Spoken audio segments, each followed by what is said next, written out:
कारंजा लाड शहरातील चौरे लाईन येथील रहिवासी कारंजा एज्युकेशन सोसायटीचे अध्यक्ष देवकुमार रुखबदास चौरे यांचे 3 सप्टेंबर रोजी वयाच्या 93व्या वर्षी वृद्धापकाळाने दुःखद निधन झाले। निधनानंतर चौरे कुटुंबाने आपल्यावरील दुःखाचा डोंगर बाजूला सारून मुलगा शिरीष चौरे, रेखा चौरे, बहीण प्रज्ञा डोणगावकर, बहीण सुनीता जैन, शशिकांत चौरे, प्रदीप चौरे, विवेक चौरे, अमलप्रभ चौरे यांनी गरजूंना या जगातील रंग पाहता यावे या उदात्त भावनेने नेत्रदानाचा निर्णय घेतला। अमरावती येथील दिशा इंटरनॅशनल आय बँक या धर्मदाय नेत्र पेढीला डॉक्टर शार्दूल डोणगावकर यांनी संपर्क केला। दिशा इंटरनॅशनल आय बँकेचे हिमांशु बंड, अनिल देशमुख ही मंडळी तात्काळ कारंजा येथे पोहोचली व मरणोत्तर नेत्रकमळ दान करून घेण्याची प्रक्रिया पूर्ण केली। यावेळी दिशा ग्रुप कारंजाचे डॉक्टर शार्दूल डोणगावकर,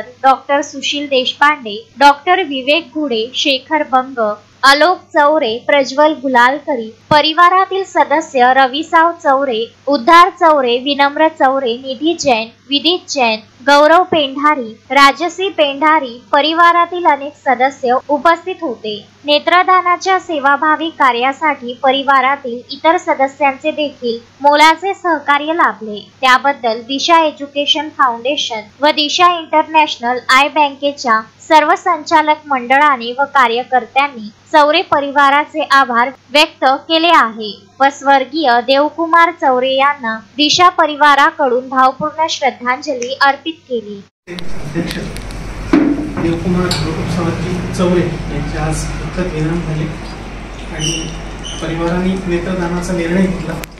कारंजा नेत्रदान चळवळीला तसं त्यांनी इन्फॉर्म केलं आणि दिशाची टीम या ठिकाणी पोहोचून नेत्रदानाची प्रक्रिया पूर्ण झाली।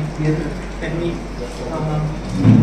आपले नेत्रकमळ दिशा टीमच्या सुपूर्द केलेले आहे। मी संपूर्ण दिशा परिवारातर्फे आणि कारंजा नेत्रदान चळवळीतर्फे परिवाराचे या उत्तम कार्यासाठी आभार मानतो आणि सर्वांनी श्रद्धांजली अर्पण करतो। अक्षय लोटे, विदर्भ न्यूज, कारंजा लाड।